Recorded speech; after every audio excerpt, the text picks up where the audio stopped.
Do you have solo economic dependency? That is, if you aren't working, you aren't making money. The Art of Passive Income podcast is the solution. Discover passive income models so you can enjoy life on your own terms. Let freedom ring. Hey, it's Mark Podolsky, the Land Geek, with your favorite niche real estate website, www.thelandgeek.com. And on this week's roundtable, we have a nice, small, intimate group. We've got the most feared woman in the country, the terrorist hunter, Mimi Schmidt. Mimi, how are you? I'm great. How are you, Mark? I'm a little insecure about my mic at this point in time. But other than that, I'm great. We've got the technician, Erik Peterson. Erik, how are you? I'm good.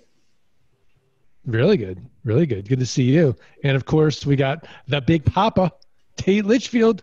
I love it when you call me Big Papa. Tate, how are you? I'm good. Yeah, really good. Happy to be on the call today. Awesome. Awesome. Well, let's just get into it. Let's just skip the pleasantry. And Erik Peterson, walk us through it. All right. So our topic for this week is going to revolve around the idea of negotiating prices with your buyers. So, a lot of times we talk about our terms pricing and our cash pricing. We might discount a cash price, et cetera, but we don't really talk a whole bunch about just the idea of a potential customer calling you and saying, hey, I know you're asking for $99 a month on that property, but I want to do it for $90 a month, or whatever the case might be. And so we thought we'd have a discussion around that and just whether or not we do that in any way. And I guess I could start off with a recent situation I ran into. I had a investor reach out to me who owns lots of different parcels of land, has worked with other land investors, and basically said, I like this property you have. However, when I work with John Doe land investor, he sells to me for the same as cash, but I pay it off over 2 or 3 years or maybe 4 years, as opposed to your 8-year term or whatever it might have been. So essentially he's asking for a terms price that is the equivalent to the cash price, which I would collect now. And, sometimes it's a little hard to swallow. It's not the same terms that we're used to. It's not the same return, but it's a sale potentially. So is it a good choice to go ahead and accommodate that investor, especially in a case where this person might buy a lot of land in the future?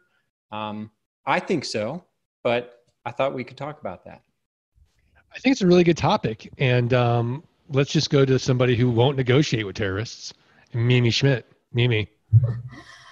I'm always willing to negotiate and make the terms more palatable for the buyer, as long as my yield, as long as it's still profitable for me, right?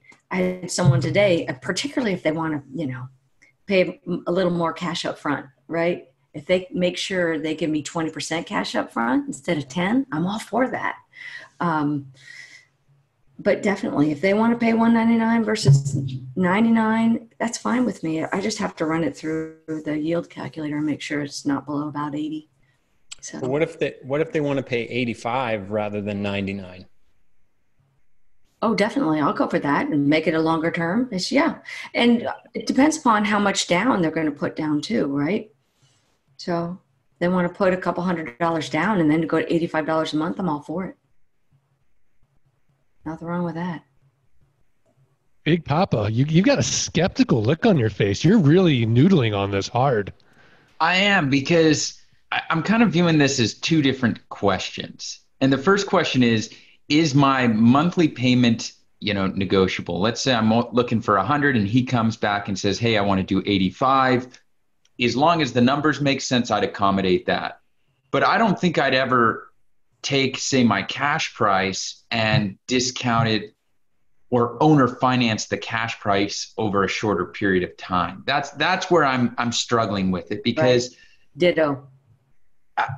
I'm willing to work with people because I see the value in keeping a customer happy and building that relationship. But when I buy a piece of property, I'm taking in a lot of different variables into consideration. Time value of money, just being straight out, off the top of my head.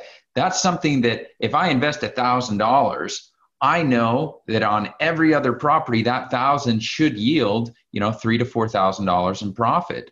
So if I'm cutting that down and saying my $1,000 is now only going to produce maybe $1,500 in profit, am I doing my shareholders, harm essentially? So I don't know. I think it would depend on how serious the guy is. But cash price is discounted and terms price is higher. So I know if Scott were here, he'd be saying like, listen, all of my properties are sold at the exact same price, right? The cash price is the terms price. And so you already are getting a discount because I'm even considering working with you without a credit check or owner financing. So Scott, really, I don't see Scott like bending over backwards and slashing the overall value of the property by 20, 30% just to keep somebody happy. I don't know. I do have some in particular locations also where I don't care who you are. I can't budge on the price. They sell quickly and there's a demand for them, and it would hurt my business. There's too many other buyers that would pay the full price. So yeah, I think that's a really good point, Mimi, because I don't think when we negotiate with buyers, we can sort of have this rigid set of rules. Every property is unique. In every county is unique. Supply demand can be unique. Your pricing model could be unique. And so you almost have to think about it in terms of not only just yield, time value of money, but also just, what's going on with you at that moment in time financially. Would the cash flow at that point in time benefit you where you could put that money right away into another deal? Or do you know, like Mimi knows, that, hey, the juice isn't worth the squeeze on that deal, because I know that if I wait 3 more days, I'm going to get my retail buyer. And also, I think Erik brought up a good point, was that they're saying, hey, look, if you do this for me, I'm going to be a really good buyer in the future. So I'm not just buying this one, I'm going to be buying lots and lots from you in the future. That also has value. But I think what Tate said in the philosophical, idea of terms is terms, cash is cash, and that's it. We're not going to give you a cash price and finance it. We're just not. I wouldn't be able to go to bed with any self-respect, right? If I was doing that. So a lot of times go ahead, Tate. Well, I was going to say, but then I'm thinking about what I just said, and now I'm even questioning what I just said, because, it's not about what I want, right? It's about what the market wants. It's about what my buyer tells me he's willing to pay. And if I come out here and I'm saying this property should produce 10,000, it should sell for 10,000, and somebody comes and says, here's 7,500. Am I really going to let that deal go? I mean, if the numbers work and I'm still making money, I guess, I don't know, Mark, I'm beginning to second guess even my own opinion here. Well, I don't think you're second guessing. I think what you're saying is that you would discount the price. If they offered 7,500 and you had it at 10,000 and you had no other market comps to go on, you might at that point in time do it. Mm-hmm. But if you've been selling that same property for 10,000, 10,000, 10,000, I come to you and say, okay, Tate, here you go, 7,500. You might tell me to go pound sand because Mimi is going to be picking up the phone in a day or two and doing it for 10,000. So Erik, given all these different responses, what's your big takeaway? Well, I think ultimately it comes down to a property by property basis. I mean, kind of like Mimi said, if you're in an area where you're turning those properties really quickly and your margins are maybe tight, there might not be room for negotiation there. However, if you're in a different area where maybe the property takes a little longer to sell, or maybe you have higher returns than normal. Maybe you have that room to go ahead and discount and essentially take a cash price for a terms deal. In this particular case, I think I'm going to do it because the bottom line is my cash price was higher than 300% return on this property. And by this potential customer financing the property, his payments are going to be more than double what I was asking for. So I'm probably going to do it. But I did struggle with it for a long time yesterday, going back and forth, because I'm like, no, I don't do this. I don't sell a property at a cash price on terms. I'm just not doing it. But then the more I thought about it, I'm like, it's a win. Like, I'm making money. Why would I not sell this property? So this morning I sent the guy the email and I said, you know, do you want to do the deal at this price? Erik, ultimately we're in the business of selling property. So I think it's easy for me to say, oh, I would never negotiate. But if I had somebody who was serious making those kind of offers, I would accommodate them. I'm almost certain I would, because it's all about building that passive. And yeah, it's going to be shorter time, but we're in the business of selling land. And if you're selling land, you're making money. So, yeah. And if he's buying more properties, okay, so your margins might be thin on this one, but that doesn't mean it won't be on the next one or the next one. Right. I actually want him to prove it up front and say, look, I'm willing to work with you, but you got to buy 2 more properties for me within the next, 30 days and just, give me a good faith $500 deposit right now. So I know you're serious, because I've got lots of people always talking to me about how they're going to be this great long-term buyer. They're going to buy from me over and over again. But there's this guy, Mark, at Frontier Properties. And as soon as he calls you, I never hear from you again. So I really want you to lock down your loyalty to Landopia right now. And then I'll be flexible like a yogi and I'll work with you. I'd want more than the one deal personally if I was going to give that kind of discount. So if anything I'm going to give, I'm going to ask for something else in return. Tate, what do you think? I think that's smart. I really like that. I mean, if the guy is going to be kind of one of your VIPs, have him prove it. With loyalty comes added bonuses and perks. So I agree 100%. Give it a shot. I mean, the worst case is he says no, and you say, okay, fine, let's just go with what we originally talked about. Or you say, well, look, in that case, we'll just meet in the middle between cash and terms. Yeah, that's fine. And then we can kind of go from there, because you're saying one thing, but you're doing another. And I'm going to negotiate too. I'm not going to give you what you want. It's a negotiation. Mimi, what do you think? Agree. Yeah, I'm on board. Yeah, absolutely. I mean, you could even, Erik, say as a bonus, if you have a pesky neighbor, I have the terrorist hunter. She's got a drone. We'll take care of it. No worries. Right? So I'll really have your back. So you did it? So you did the deal? It's not done yet, but I did make the offer. All right. All right. Great. And you're making the offer with your self-respect intact. All right. Right? I think so. Well, I mean, the numbers are right. I mean, you're not going to go on the Mastermind call and be like, oh, I only made 350% on this deal. I feel horrible about it. I mean, the numbers are the numbers, and it's still an amazing return. A deal's a deal. A deal's a deal at the end of the day. I mean, I'm not going to get upset at anybody for selling property and making a profit. I mean, if you're doing that, you're doing okay by me. So I would do it, Erik. I'm glad you did. And I think ultimately, we in the community, we all talk about our deals.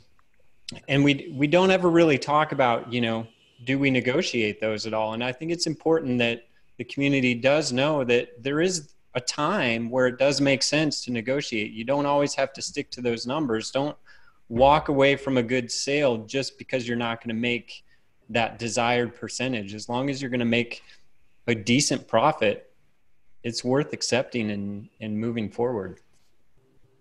Yeah, I'll never forget that one of the earlier mastermind calls with Bob Demick, and he sheepishly had to announce to the group that he only made 250% on his deal. And he was really just embarrassed about it.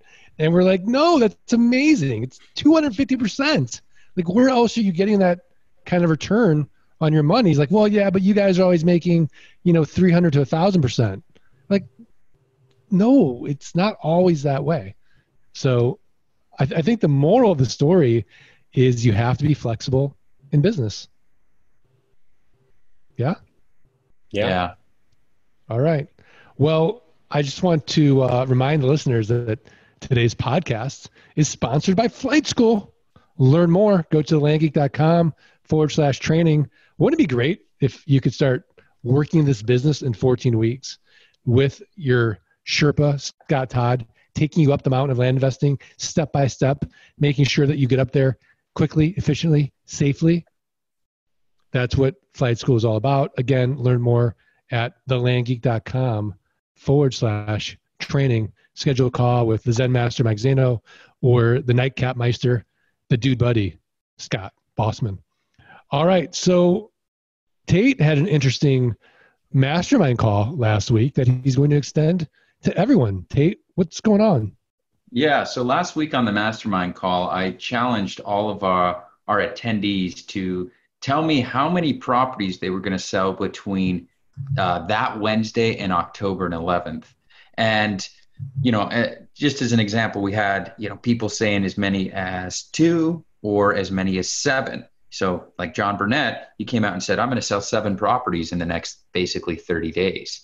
And the reason we're doing this is we want people to really put the pressure on themselves and on their marketing and get these sales that really move the needle. And there is a catch. Everybody that committed to participate in this told me how many deals they were going to do. And if they don't achieve or hit that number of deals, they have to make a $25 donation for every property that they don't sell to the charity of their choice. And they will need to submit a receipt. So I know that they lived up to their end of the bargain. So we're doing this because the market's hot. There's tons of buyers out there. And you guys, if you're marketing every single day, if you're posting new ads on Facebook and tons of ads on Craigslist and hitting the Land Moto buyers list, you should be getting leads. There's no reason for you not to. So we wanted to extend this challenge to all of our roundtable listeners. If you'd like to participate in it, please feel free to shoot us an email. Let us know how many properties you're going to sell and commit to it. Do whatever it takes to move the needle. It's a good opportunity. And what we found in the Land Geek coaching community is when we set these hard deadlines with kind of a challenge, I guess, people tend to step up and they tend to achieve these. So we're extending it to everybody. Join in with us, sell some properties. Erik's about to get his first of the last couple days. So that's good. Let it be an example. Do whatever it takes to get these deals closed and join us, build that passive. I love it. I think it'd be great if everybody could celebrate together at the Phoenix Boot Camp, which is coming up in 5 short weeks. 5 short weeks. Just go to landgeek.com/bootcamp. We do have a few spots left. And then you can go up to Tate and just drop the mic and be like, yeah, I took the challenge, sold my 3 properties. Boom. Just not one of my show mics, like like a fake mic. Like, those things are expensive. Yeah. All right. We're at that point now of the podcast where we get to pick on Mimi and ask her for her tip of the week, a website, a resource, a book, something actionable for the art of passive income listeners to go improve their businesses, improve their lives. Mimi Schmidt, what do you got? Well, it's a tip that isn't mine. I'm going to share it, though. We were talking about it before we started the podcast. It is called landgrid.com, and it is similar to First Am or Data Tree or Acre Value, right? First Am is hard to get access to. Acre Value is expensive, and you have to sign up for each state one by one. It's more money with each state. So this is very interesting, this landgrid.com, because it's $10 a month or $100 a year for the pro version. So you can click on the county, find out some interesting information about the county itself, but then you can actually make lists, import and export data from it. So this might be worth really tinkering with. I might make a switch. Yeah, I'm signing up for it right now. This is really cool. And it's really cheap, actually. Yeah. Amazing. And there's a free account too. You can just start playing with it for free. Yeah. Wow. Very cool. This is a great I'm interested. tip. Yeah. Great tip, Mimi Schmidt. I can't take Look credit. at all this stuff. Yeah. Might save me a couple $100 next year. Wow. Yeah. If anybody wants to know how big the market is, 145 million parcels online. Wow. 30.8 million square miles. Yeah. I mean, I think it's bigger than that. I just think that's what they have on their software. Oh, I think it's way bigger. You know, it's kind of interesting because we went, Scott and I attended a conference recently, and the market for that one was just over 40,000. And as soon as that number got thrown around, the scarcity mentality really started setting in. And Scott and I were kind of laughing because we thought, 40,000. I mean, we know people who own almost that many parcels. So it just goes to show you how this market is just, it's beyond the control of any 5 or 10 or 20 people or organizations. There will always be room for the little guys. So if you're hesitating, there's no reason. Yeah. I mean, the great thing about this market is, let's say that you've been negotiating with a bulk seller. I don't know. Let's say Colorado. And all of a sudden a guy like Erik Peterson starts negotiating for it as well and actually takes the deal from you. You can always go to Erik and, like, you know, at some point he's going to run out of money. Maybe he'll wholesale a couple of those deals for you. Erik, what do you think, buddy? It's possible. Running low on some of those 5s in Colorado. What do you think, pal? On the podcast right now, will you commit? See how quiet he is, Mark? I know. He's slippery, that one. He's like biding his time. He's like, maybe if I don't say anything, they'll just move on to the next topic, or Mark will get hungry or tell us about intermittent fasting or something else. Like, he'll just lose his focus and then boom, he's on to the next topic. Pelotons. Erik, Yeah, I mean, Time for Let Freedom Ring. it is time. It All is right. time. Are you guys ready? 1, 2, 3. Let freedom ring. Oh my gosh. I don't think it was that bad. It wasn't that bad, but it wasn't that great. You think it'd be easier with a smaller group, but not necessarily. Yeah. I mean, I feel like I should close my eyes and just kind of feel it, but I don't know if that's the right way to do it either. Yeah. Oh, by the way, Tate, I was watching Top Chef last night. I love that show. Have you guys watched Top Chef on Netflix? I told you, it's the most amazing program ever. The stories of these chefs and how they come to be is absolutely incredible and inspiring. And really, it's not even so much about the food and the creativity of it. It's more about their origin story and how they came to be. It's really just incredible show. But you got to be careful. You know, I always, in what way? Like, if you watch it too late at night, next thing you know, you're raiding the pantry and just like stuffing your face because they're making something fantastic. Or in my case, I find myself on like Uber Eats and delivering food to the house at like 9:30 at night. Then the guy's ringing the doorbell, waking up the kid. You know, Allison was not happy about that. So just be careful. That's kind of like a word of caution to everyone. You know, what's so funny is I was actually watching yesterday Zhang Quan, the Korean monk, and she was talking about soy sauce, and all of a sudden I'm like, you know what? I'm going to get Kung Pao shrimp today for lunch. And I'm going to, do the soy sauce thing, and I'm going to eat the chopsticks because the whole time they're eating with chopsticks. Get a little Jean Kwan in me. Even though she's Korean, she'd really be going for Korean food. But you need to do that she makes tomorrow. modest. Well, she's a monk. She makes monastery food. It's very simple vegetarian food. Wow. So I'm not ready to take that vegetarian leap quite yet. It's a cool program. Really cool program. It's really cool. So go ahead, Erik. I was just going to say it is. I enjoy that show as well. Yeah. Mimi, what are you watching these days? Well, I'm hoping to go to the Downton Abbey movie this weekend. We'll see. It's coming out. I'm excited. We had a top chef come to Japan when we lived there and cook for us. That was like a presentation. There were, like 50 people. It was the best food I'd ever eaten. It was absolutely amazing. Really, to this day? Yeah, it was so good. I mean, literally, he made a basket out of woven cucumbers, and he had salt cured a salmon. It was super interesting it was just, they do interesting stuff. It's amazing.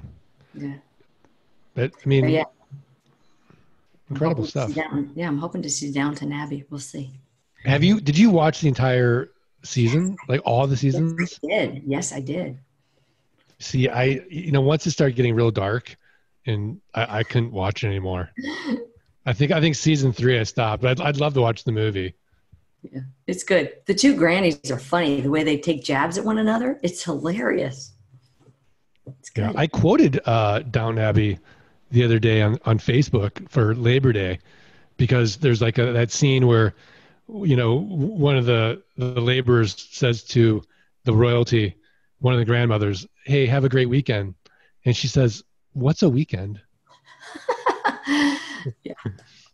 Yeah. That's like all of us. What's a weekend?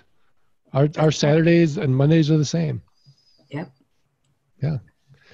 All right. Well, thanks everybody. Dear listener, thank you so much. If you're enjoying and getting value from the podcast, please share it on the interwebs, and hopefully you'll be, doing 3 little favors. You got to subscribe, rate, and review the podcast. Send us a screenshot of that review to support@thelandgeek.com. We are going to send you for free the $97 passive income launch kit.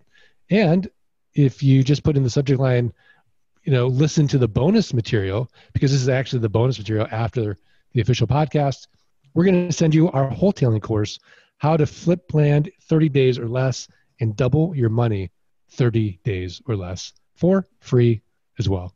All right. Thanks, everybody. Thanks for listening to the Art of Passive Income podcast. Start your journey at www.thelandgeek.com and www.scotttodd.net. Rate and review the podcast and email support@thelandgeek.com. Your screenshot for a free passive income launch kit.